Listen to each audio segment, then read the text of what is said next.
I saw evil that you've never seen before, right? Firsthand, experienced it, was affected by it. 2 people. But by the millions and millions of people that supported me, that didn't even know me, that would send $10, and what that does to you is it just pushes you, moves you, and motivates you to get well and fight for them people. I know I fought my son. I didn't care anything about me. I didn't at that point. It was all about getting better to be a father to my son and show him that you can overcome anything. And that's what I set forth from the minute I laid in that hospital bed when I woke up, and I haven't stopped since. Welcome to the Hard Way podcast with Joe Sena, founder and CEO of Spartan Races. We're teaching you how to overcome your obstacles in your life the same way we teach our 10 million plus Spartans to overcome obstacles on the course, with insight from the smartest, most accomplished experts from every corner of the world. Get ready to elevate your life today. Joe Sena here, CEO and founder of Spartan and host of the Hard Way podcast. I've got Marc Fucarile. Did I pronounce that right? Did I botch that? No, you did great. Fucarile, he's the Boston Marathon survivor. He's a coach. He's an inspirator. Call you an inspirator, and you're a Spartan. Well, I am now, thanks to Earl Granville. He pulled one of those kind of John Wick cards out on you, that you stamped your blood on, and he was like, "Can you?" He's like, "I want you to do this with me in Austin." I said, "Okay." I said, "We'll try it." That's awesome. Look, how's your life been? Let's go back to the Boston Marathon. I ran it a few times. I ran it with my young son one year. And boy, that was a tough moment. I was in my office. I wasn't down there. You've probably talked about it 10,000 times. I don't know if you want to talk about it or not, but talk to us. Like, what went on back then? So that day was April 15th, 2013. On Sunday, I got a phone call from a friend of mine, and he's, typical, "Hey, you want to go to the marathon?" Typical answer, "Nope, I'm good. I don't want to go to the marathon." And he tells me, "Well, Mike J's running." And I said, "Oh, okay, that changes things now. Mike Jefferson's a friend of ours that we went to high school with. I worked with him. He went into the Marines and would take him out on occasions when he came back from deployment. And actually one time we drove down to North Carolina, Myrtle Beach. We picked him up, Camp Lejeune, North Carolina. Then we took him to Myrtle Beach, South Carolina, just to get his mind clear after a deployment. And just a good friend, a good guy. And so I said, "You know what? Yeah, dude, I'll go. I'll go to support Mike. I'll go," because he's running in honor of soldiers he served with. And, and I said, "I'll go." So we did that. We all got together. We all met up in front of the Forum restaurant, and boom, the rest is history. We witnessed the first bomb go off. We all looked down the street towards the finish line. And 12 seconds later, the second bomb went off, and I'm looking up at the sky and a bunch of gray smoke and trying to get up, and cop has put me out. I was on fire, and my right leg was 100% amputated through the knee, and it was chaos. It was, thank God for Kayla Quinn. She was an off-duty nurse, and she ran over and started helping. I mean, I have pictures from that day of the crowd running in to help people. It was pretty amazing. So yeah, that's where there was no ambulances for me. They triage the situation. They pick who they could save. They put them up in ambulances. They all take off. They were full. They stopped sending ambulances until they secure the area. And at that point was when Jimmy Davis, the Boston police officer, said, "Hey, I got a paddy wagon. Like, they're not going to make 16 minutes before more ambulances come." So they picked up me and Roseanne Sedoya, and they put us both in the paddy wagon with 2 firefighters, and they held us in place on the bench in the paddy wagon, and they rushed us to Mass General, where they saved our lives. Yeah, the rest is history. I spent 100 days in the hospital, and we could get into the hospital and the rehab if you like. How was your mind through those 100 days? And where was the Marine in relation to the bomb at that moment? So it's funny. We were watching his, because they have the trackers and the bibs, and he was still far out because they do those waves in Boston. So he was on a later wave, and so we were actually trying to figure out where we were going to go eat. Like, let's go grab a drink, let's grab a bite to eat. And I was actually going to bring my son, because the guys I went with were a lot of single guys. They didn't have kids. I had a 5-year-old boy at the time, and I wanted to bring my son, but he wanted to go to Teddy Bear Picnic. So if you know anything about the Marathon Monday, it's Patriots Day, and every school is closed, right? Kindergarten, first, second, third, like, it's closed. Middle schools, high school. But the daycare I had him at, because he missed the cutoff date, because he was born on my birthday. So he was still in daycare. So that daycare was open because her clients and customers were, first responders, firefighters, EMTs, doctors, nurses. So she was like, no, I'm open. I was like, oh, okay. And she's like, we're actually having a teddy bear picnic. And my son wanted to go, but I selfishly wanted to bring my son because the group of guys I know, they were going to do the marathon, they want to go party and drink. And we're going to be out late. And I had to work on Tuesday. So I was like, I'm like, I'll just bring my son. So it'd be my excuse to get out, not party. Sure. Yeah. But so, so the Marine was, he was a couple miles away still, like multiple miles away. I don't know I think it was at mile 16 or something at that point. So he was still 10 and a half miles away. So we were going to go try to grab a quick bite and a drink. And that's when the bomb went off and we were trying to figure it out. But yeah, those days in that hospital, I'll tell you, I was severely critically injured in the sense of fighting to keep my left leg. I was going in surgery every day. They had me in a medical induced coma for a while. But when I did come out, the pain was so bad. Like they would pump me with so many pain medications. They literally like stopped me breathing pretty much. Like they couldn't give me any more or they were going to kill me. And what they ended up doing was they went in and they put an epidural in my spine to numb the whole lower half of my body. And they left that in there as long as they could, took that out, waited, put it back in, left it as long as they could through these multiple days of surgery. So I was 45 days in the ICU, between the ICU and the burn unit, because my lower half of my body is severely burnt from the bomb. Can you imagine, as you're telling me this, right? I'm thinking about like the 1800s, the 1700s. Can you imagine not having the medication and this technology that we have today? And they fought and lived through that. Which, Joe, it's amazing because while I was laying on that street, I seen the video. Like I've watched the video where the FBI was like questioning me. Like, who's this? Who's that? Blah, blah, blah. What do you say to this guy? Because the actual bomber bumped me. And I turned and I talked and I said, don't bump me. And I tapped my buddy and I pointed over my shoulder and I said, dude, this kid keeps pushing me. And they're like, what do you say to this guy? I'm like, I don't remember. And as they played the video further is when I tapped my buddy and I pointed over my shoulder. I remembered who he was, what I said. And I'm like, no, I want to keep watching. And I kept watching the video and I saw the guy pat me out on fire and another person pat me out on fire. And then another person grabbed a drink, poured it on my back because I was rolled over at that point and smoke still coming off of my jacket. The body was in shock. The girl that was with me, the nurse, she's like, you never cried, you never screamed, you never yelled. The only time you panicked was when I told you, oh shit. When I said, oh shit, he's still on fire.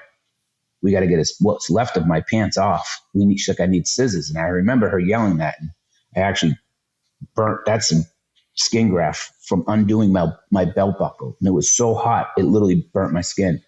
Because I was like panicking to help get her off. And she's like, that was the only time you panicked.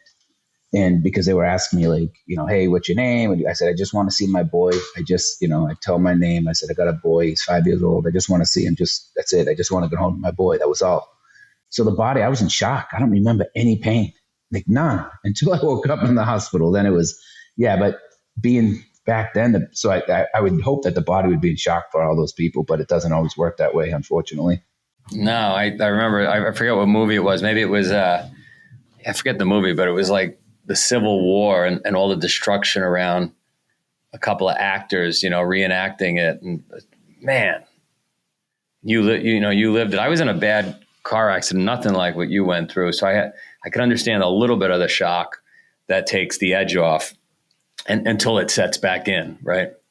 Then you feel it. But crazy thing is the next year, now I'm remembering it, the next year, Nike had a store and they were having people run in Boston on the treadmill. They were raising money for the Boston Marathon survivors or some charity related to you guys. And my son was with me, who was like 8. And he got so inspired from the stories of the survivors that that's how we ran the marathon together that year. Not officially, he ran alongside me and we got it done. But I, out of the corner of my eye, kept looking at all the garbage pails and everything, thinking, man, you just don't know. No, you never. It was crazy that day we were walking and Stevie B, big kid, big bald kid, He's like, this is awesome. I've never been, like, I can't believe it. And it's just a sea of people. We're walking right by the Heinz Convention Center. We're going up Boylston Street. We're on the same side as the Heinz, on the left side of the street, going up against where traffic would be coming to cross over to get to the forum where we were. And I was like, no way, man, this is like, I'm sweating. Like, I'm panicking. I'm having, like, I get anxiety around these crowds because I've always viewed crowds as like shooting fish in a barrel, right? I mean, and I said that to him. I said, dude, all it takes, someone just pull out a gun, bang, bang, bang. They don't even have to aim. They're going to hit somebody. I said, I hate this. He's like, I never thought of that. I said, or backpack, right? I said, and I pointed to there was people, everybody had backpacks, like everybody. People had beers, drinks, not the bombers. They weren't the bombers. But I pointed to Kidnap. I said, all it takes is just like, and Stevie and JP will say, I'll never let you forget. You literally did this to, like, they don't blame it on me, but they're like, you literally called it out that day. And I'm like, but that's just my mind thinks like that everywhere I go. And that's why, my family was like, if anybody knows who did it, Marc knows, because he's always looking. In pictures, you'll see me, I'm looking over my shoulder from that day, from the surveillance and stuff. I'm always just sizing people, looking at people, checking what their actions are. And Jeff Bowman actually was the guy who pinpointed the first bomber, the older brother. He was actually looked over and he saw this guy just put down a backpack, turn right away and walk right away. He goes, oh shit, we better get out of here. And before he knew it, boom, it was blown up and he lost both of his legs. And when he woke up, he was like, get me the FBI, get me the FBI. I know who did it. I know who did it. Like, and it was because of him is how they caught the guy. But no kidding. Yeah, Jeff. And Jake Gyllenhaal played a movie called Stronger of Jeff Bowman. He's a good friend of mine. He's a good guy. Well, what about the mental darkness you might or might not have gone through? Like, how'd that go? Joe, I mean, I did your Spartan race and I did it with, Earl and his team and a buddy of mine. And it was tell everybody who Earl is. Earl Granville is a Purple Heart recipient, above the knee amputee, combat wounded veteran, an amazing gentleman. He lost his brother, who was another amazing man from military veteran to suicide. But Earl is just one of those great guys. Joe, Earl, you just can't say enough great things about him. He's a motivational speaker. He works hard. He puts it in. He gets after it. He's just an amazing person. And he's just, me and him actually finished the Boston Marathon on a hand cycle together. We crossed over the line one year because I've done Boston 3 times now. I've done New York Marathon twice. I've done Detroit, LA, like I said, New York twice, Boston 3 times, and the Marine Corps Marathon on hand cycle. But my mental, Joe, it's support, right? So I don't know if it's ever going to hit me, really. I have moments, I get aggravated, I get frustrated because things now are challenging to complete. Things aren't as easy in life. And I do, the traumatic brain injury is the worst thing for me, is the chaos and noise, and my patience is really thin now, more so. That's like the hardest thing. But when I woke up in the hospital and I turned to my family and I was building, like, saving, working towards a new career. I was about to start Off Street Music, a nonprofit organization for children, keeping kids off the street, providing them free recording studios. Like, I was heading in like this such positive, great, amazing direction with my life. And then this happened. And first thing I said, I need my computer. I had bills that need to be paid. Like, I need to pay some bills. Like, the due date, because it was April 15th, tax season. And, I'm like, I was literally worried about paying bills while I was laying in the hospital, and to keep my credit score, because I wanted to be buying a house like that year. And, my family said, don't worry about it. Like, you don't have to worry about that right now. And, and like, people are out there, they're fundraising for you. They're doing a lot of stuff, a lot of good people. And then the gifts started coming in, like cards, like just prayers, people praying for you, complete strangers, like knitted hats, scarves that like people knitted, churches sent, little elementary schools, like stacks of cards, like Boston Strong, Heart, we love you, like, and all these things just came in. And when you, in all that love that you feel, like, how could you be mad? Like, I saw evil, like, that you've never seen before, right? Firsthand, experienced it, was affected by it. 2 people, but by the millions and millions of people that supported me that didn't even know me, that would send $10. Like they don't even have, people don't even have it, but they're sending it, and what that does to you is it just pushes you, moves you, and motivates you to get well and fight for them people, and I know I fought my son. I didn't care anything about me. I didn't at that point. It was all about getting better to be a father to my son and show him that you can overcome anything. And that's what I set forth from the minute I laid in that hospital bed when I woke up. And I haven't stopped since. I think everybody could use a little bit of that juice, whatever it is you used, because think about how off the rails people go with like a social media post or the election or whatever.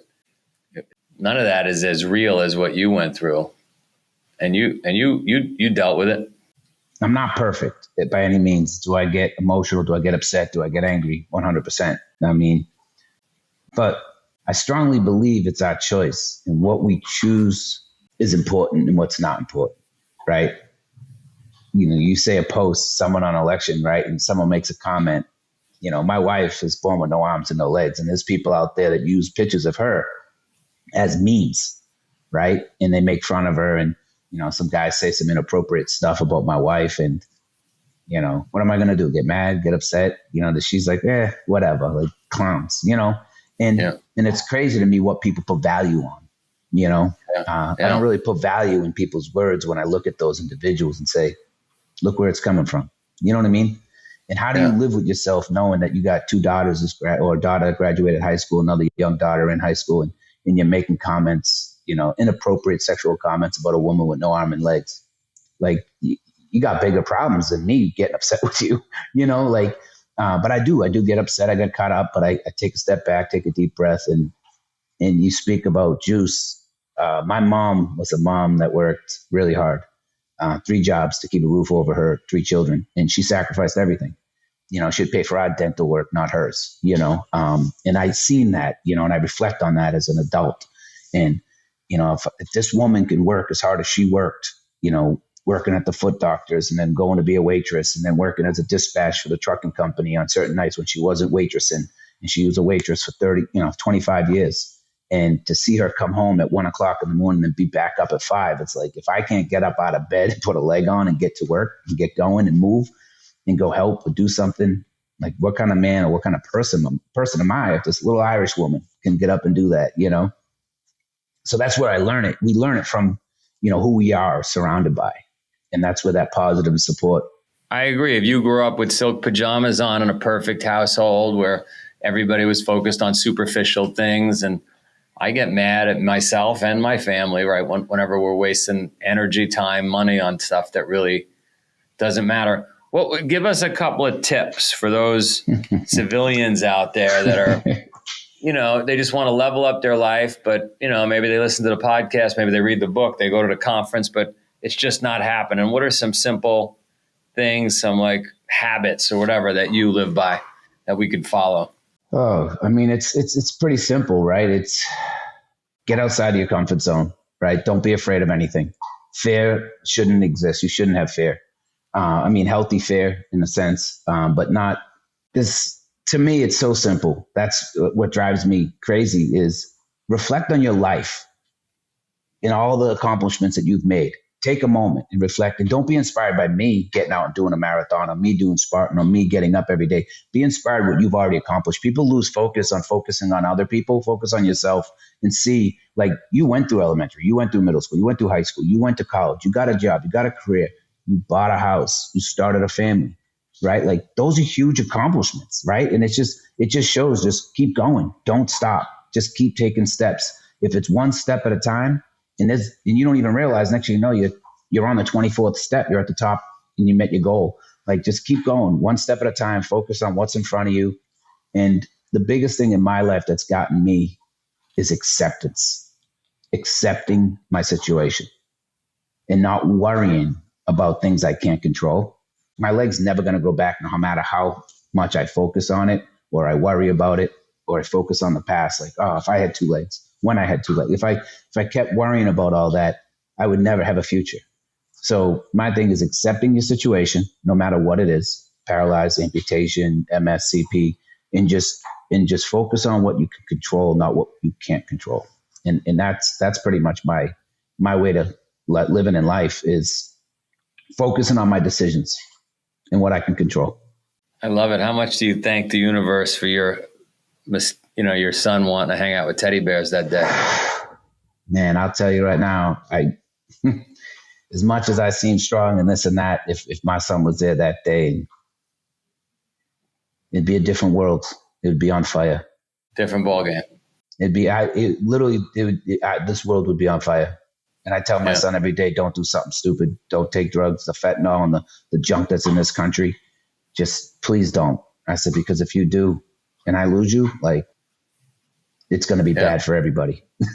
and that's just the way it is. Like, and I know it's not the way mental to be, but I mean, I literally fight to live for him and my wife now, like those are the two people in my family that I fight for. Like, that's what I live for. Like, I live just, I help and mentor many people, but Joe, having your son or having a child, I mean, my dad, it ate my dad up what happened to me, and being in that courtroom with that piece of trash that killed that 8-year-old boy, the cops, there ended up being 2 cops, the one they executed in his car and then the other one that died from his complications from the shootout and the bombing thing. And, the 3 people they killed on Marathon, like, being a father, like it literally, I watched it destroy my dad. My dad still isn't the same man he was, knowing that he can't get to that individual that hurt his son. Like, no, it's funny. It's funny because we're talking about, being a person that could rise above all that, but I'm getting chills as you talk that way, because I'm like, I'd have to do something. I know. And it's not my proudest thoughts ever. It's tough to juggle that, and I have my wife right here. That's Nikki. And, you'll see scriptures and different stuff and these pictures that were painted from this amazing artist for us. Cause we lost her mom unexpectedly a couple of years ago. And this woman, I reached out and wanted to ask her to paint a picture of my wife and her mom. And she did this whole collage thing for me, and it was amazing. But she's an amazing Christian woman that, tries to keep me grounded as a Christian and a person that believes in his faith in God and in its proper ways we're supposed to carry ourselves. But at some point I am weak. But you could see how, like, the old Hatfield and McCoys, right? The 2 Southern families that just fought for how many generations, true story. You could see how the Palestinians, the Israelis, the Ukrainians, the Russians, right? Like, it'll go on forever. Imagine somebody coming into your house and telling you how to live. It would be war. And that's where we're at. And even with the gentleman, and I don't mean to even use that word, but even with the trash that blew me up, I get what he was doing. You know what I mean? I understand. Because if I, as a man, would never hurt innocent people, I would go fight soldiers that were fighting against me, but I would not hurt innocent children. Like that. Yeah. That's the difference between us and them, right? And animals and humans, right? I mean, I do get it. Like, people I'm like, yeah, I'm mad at him, but I get it. Like, he felt this is way he could make a difference and get back people that he thinks are trying to hurt his religion, his belief, his family, his people, and I don't agree with it, but I understand it, How do people find you? What do you want people to know? Just Marc Fucarile. That's MARC Fucarile. Those are my social media handles usually. I just launched, because of all the support around my situation, Joe, like 300 to 500 families a day, wake up with a loved one missing a limb. That's scheduled limb amputations, 185,000 people a year. That's not MS, spinal cord, injuries, CP, Parkinson's. Doesn't even include all the disabilities, autism, blind. There's just thousands of people every day are faced like with these new challenges and new diagnoses. And I mentor and visit people in the hospital, and I see the struggles that these families go through. I know the struggles that I went through with being sold the wrong wheelchair, taken advantage of for the most profit. Same with the prosthetics, and boom, boom, boom, right up the line, man. It's vicious out there, and what these families go through, and you have to make these quick decisions. And so I created the MARC Network, MARC Network. It's a free app on Apple and Google. it's an opportunity for families and loved ones and individuals that service the community of people with disabilities to engage with one another. It's a positive and supportive community. It's, if you don't have anything nice to say, scroll by, don't say anything at all, my grandma would say. And, that's kind of the motto out there. It's events, it's, geo maps, locations of physical occupational therapists. It's an opportunity for them to chat. So yeah, I built a social media platform, free app for people. And it's it's crazy. Like, Joe, you talk, like, that struggle, right? Like, you're just facing these obstacles one after another.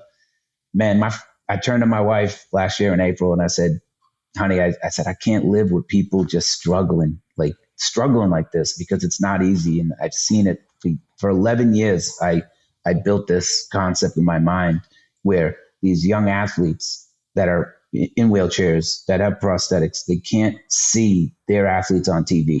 Right. And I said, that's crazy that my son, after camp, we were mentoring kids at camp.